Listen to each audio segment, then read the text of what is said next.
Hey guys, what's up? Hope you all are doing well. So I'm going to go ahead and jump into some interesting questions and answer them very honestly for you guys. As always, you can make sure to find me on Instagram. It's just Megan Parkin. That way you keep up with my life, what I'm wearing, my friends, and everything in between. So I'm going to go ahead and jump right in. So the first question I have is about new tattoos. They're asking me to explain my old ones and then asking if I want to get new ones and then how much they hurt. So I do have a few tattoos and I'll run you through them pretty quickly. So I first have this little heart on my wrist. I also have loved you yesterday right here on my arm, and then I have serendipity right here as well, and then I have a heart on my shoulder. You can kind of see it right there. So those are all of my tattoos that I have, and in order of the ones that hurt the most, I would definitely say my shoulder hurt the most, and then the other ones were all pretty much even. Besides this one on my wrist was so tiny, I don't even really remember that hurting at all. But as far as if I want more tattoos, I actually got this little heart done in LA, and then I got all three of my other ones done in Toronto by Aaron Woods Tattoos. Such a nice guy, made me feel so comfortable, especially because I was kind of like new to the whole tattoo thing because I only had this little tiny one, and from going from that to like all three in one day was kind of a lot, but at the same time it felt so right because he was so talented and just so nice, and they're so beautiful. Like, they've turned out so well. I always get complimented on them. My serendipity one is by far my favorite one. You guys know that's my favorite word of all time. I love the meaning of it, and I have so much serendipity in my life, so it's so special to me.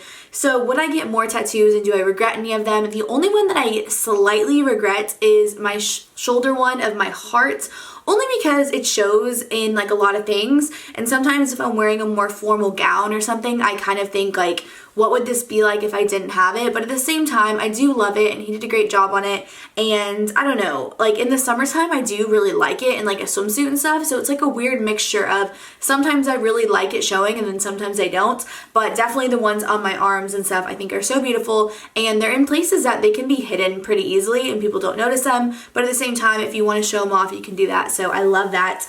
And as far as new ones, I want to get a crescent moon, and I also still really have a desire to do something with angel wings. As you guys know, my good friend Bren Breedlove passed away on Christmas, and it was such an interesting time in my life and everything that I've learned since then, and I would love to memorialize him some way with angel wings. He talked a lot about heaven and about being a good person and all that kind of stuff, and I just think angel wings are so beautiful. I have kind of an obsession with them. I have pieces of art in my house with angel wings. I have little cherubs, I have jewelry, earrings, all sorts of stuff. So if I could do something eventually with angel wings in some sort of tattoo form, I would love to do it. Maybe like on my shoulder blade or something, somewhere kind of hidden but special to me as well. I think I would love to do that. So the next question is most embarrassing moment. So I had to think about this one, not because I haven't had embarrassing moments, but just because I kind of like tend to block things out when they're really traumatizing or embarrassing. But I did think of one, and this is funny because this came up the other week. So one time I was in New York City and I was working with 17 magazine. As most of you guys know, I did that from age, I think like 15 all the way through 21. So I had such a great time working with them. I got to shoot with them and travel to New York all the time and be in their magazine.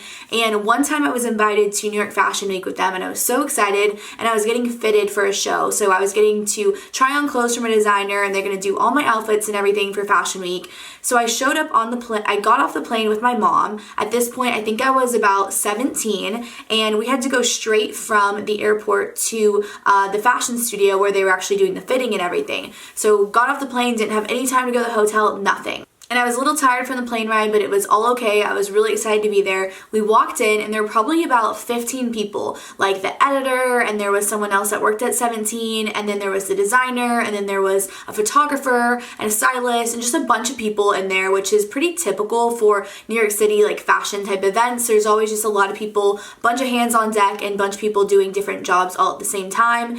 And they're very quick, and they're very fast paced and kind of used to like getting in and getting out. So I came in and they wanted me to try on all these clothes, and they basically just said like right here, just like start trying on the clothes.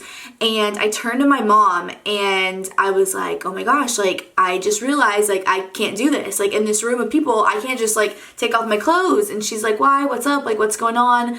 And I told her that I had been wearing leggings on the airplane and I didn't wear any underwear. So I was like, there's a problem.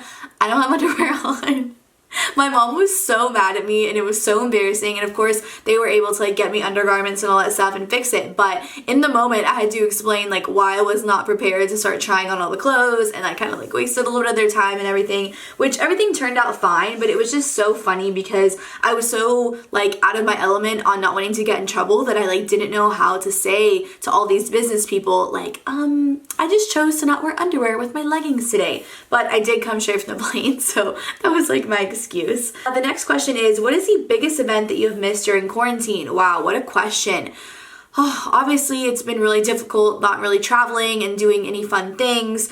You know, I'm really glad that everyone is trying to stay safe and healthy, but at the same time, you know, living your life and having those really incredible experiences and those moments and just those things that you look back on and you feel so alive and so just invigorated and just like, I don't know, present in the moment. I love moments like that, and I live for those. And there are so many experiences I've had that are so special to me that I could never replicate, but at the same time, I know if I had the chance to do them, I would do it again and again. My main events that I have missed during quarantine would be the ESPYs. So those are the ESPN Awards. They're incredible. I've gone multiple years in a row. I love to get dressed up and get to go walk on the carpet and then get to do like some interview work and stuff and the ESPN body party. It's just so fun. I have such a huge admiration for people that are athletes and put in all that effort and all that work towards their career and their bodies and their goals. So I really love that, and I love that they also kind of do a more human side of sports with that award show. They really kind of focus on who you are deeper than your accomplishments in sports and who you really are as a person and how you've helped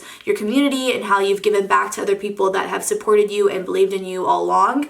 So I would say that. I would also say X Games. That was in Aspen. I went last year. It was so fun. Oh my gosh, Aspen is beautiful. If you ever get a chance to go, I highly recommend it. They have an incredible club and bar scene, and then of course the mountains are beautiful if you're into skiing or snowboarding, and the food is really great. Everyone's very friendly. It's a beautiful place. I loved the snow and the fashion. I did not mind it at all. I would totally go back, and I definitely had so much fun at X Games last year. I cannot wait till they do it again.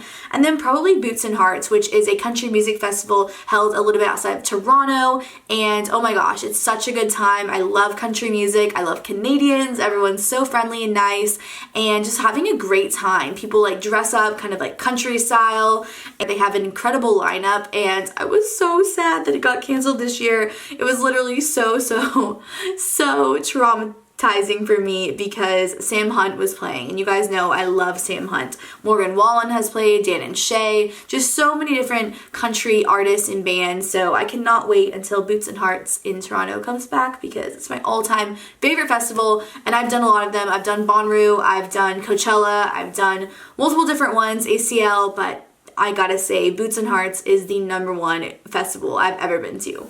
The next question is, what is a great anniversary date night? Something special. Okay, so I was thinking about this question a little bit. So I would say try to do something that's like an event. Now again, I know at the time it's a little hard, but I did see something that's happening in Austin, I think in February, and it's going to be a candle lit like symphony. It looks so beautiful, so romantic. I think it's going to be incredible. It's very socially distanced and like very, very small venue, but I'm going to try to get tickets to that because I think that would be just so romantic and beautiful. The next question I have is, can you do an updated makeup routine? And I definitely can. If you guys have been watching me for a while, you probably remember my makeup routines from back 10 years ago. So yeah, things have changed a bit, and I definitely could do an updated one. I used to be so obsessed with makeup. I would spend so much money at Sephora and Ulta, and I would buy so much stuff. And I finally have gotten into a groove of, I know how I like to do my makeup, I know how I like to look, and I've gotten it down to where I don't really buy any new products, and I know like my tried and true things that really work well for me and that I think are great values and things that I think are just items everyone should have. And it's funny because I have such an array of products that I use on a daily basis. I use some things that are super high-end and really nice from department stores, and then I have a ton of drugstore items that are really inexpensive and really great. Like my foundation is drugstore, what I use for my brows is drugstore, lots of stuff. So I would love to do an updated makeup routine for you guys if you're interested. I just know that I don't only do makeup on this channel anymore. I know that's what I started, but I kind of want to feel out the waters and see if you guys would be into that, and I could definitely do that for you guys. The next question is, are you friends with any YouTubers? How do you deal with fake YouTubers? Oh my gosh, so fake YouTubers has also transitioned into like fake Instagrammers and stuff. I mean, it's just social media in general, you know, there are some bad eggs, we'll say. Like, there are some people that have gotten into it for the wrong reasons, people that are fake, people that, you know, buy followers, buy that kind of stuff, just, you know, but it's to be expected when I think an industry has kind of expanded so rapidly.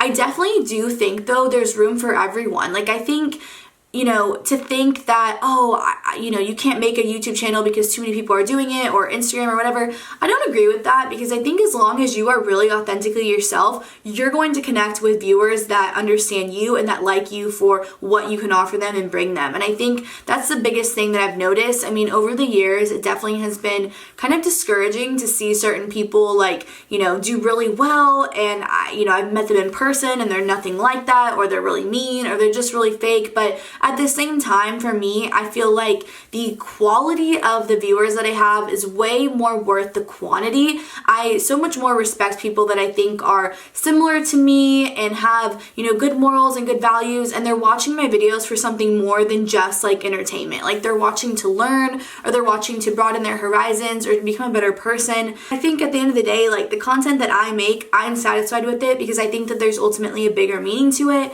and something special to it. And I know that those of you who truly connect with me and understand me, you appreciate me for that. And I think that will always kind of be my thought on like fake YouTubers. But on the topic, yeah, there are fake ones. And what I would say is, honestly, the ones that you think are fake probably are. Like, I feel like it's very obvious and it's clear. And, you know, I'm not only a YouTuber, I'm also a viewer. Like, I watch a lot of YouTube too, and I can tell. So I would just expect that viewers can kind of tell too. I mean, I think at least. The next question I have is how to pull off beanies. Okay, cute question, because I wore a beanie. So I like beanies a lot. I used to not think I could pull them off, and I think the number one trick is to do your hair and makeup when you're wearing a beanie. They can tend to look a little sloppy and a little more like tomboyish, which isn't really my style, but I think if you curl your hair, you style it, you do some makeup, I think you can definitely pull it off. And again, I also like to add them to like a more luxe outfit to kind of break it down a little bit and make it kind of cool. But I mean, they all also are a really great option if your hair just doesn't look good. Like, if the top of your hair is not looking great, maybe your roots are growing out, maybe it's not freshly washed, style the bottom, put on a beanie, and try to rock it. Some of my favorite ones, of course, are this Gucci one. I love Supreme ones. I've also have some really good ones from Love Your Melon. I worked with them one time for a really cool campaign where we were working with pediatric cancer, and we actually got to go to the hospitals and deliver the beanies. So that was really, really special, and that's another reason why I love Your Melon. I think they are one of the main companies that kind of got me into wearing beanies myself, so I always will have a special place for them in my heart because that was the most amazing experience ever. And the last question I have is, what are your favorite TV shows lately? Interesting. So I really haven't into TV shows lately. I haven't really been watching movies, which is the opposite of what it normally is. I normally am much more of a movie person, but recently I just started watching A Teacher with Nick Robinson and Kate Mara, and oh my gosh, crazy. It's also so weird that it's filmed in Austin and they have like UT campus and stuff. Crazy. If you have not watched it, get into it. I believe they're on episode 8 right now. Yeah, it's intense, but it's a pretty good watch. I like it, and I really, really like Nick Robinson. He's really, really great. I think he's very talented. I think he's kind of underrated. I think he's an amazing actor, so I was really happy to see him in that. And then I did finish The Undoing, and I personally didn't love it. I think it was overhyped. I didn't think it was that crazy. I kind of could like figure out the ending myself. I personally like wasn't that impressed. I finished it, I think, in like 2 or 3 days. Alright guys, that's it for my video today. Thank you so much for watching. I'll see you tomorrow and hope you have a wonderful night. Bye!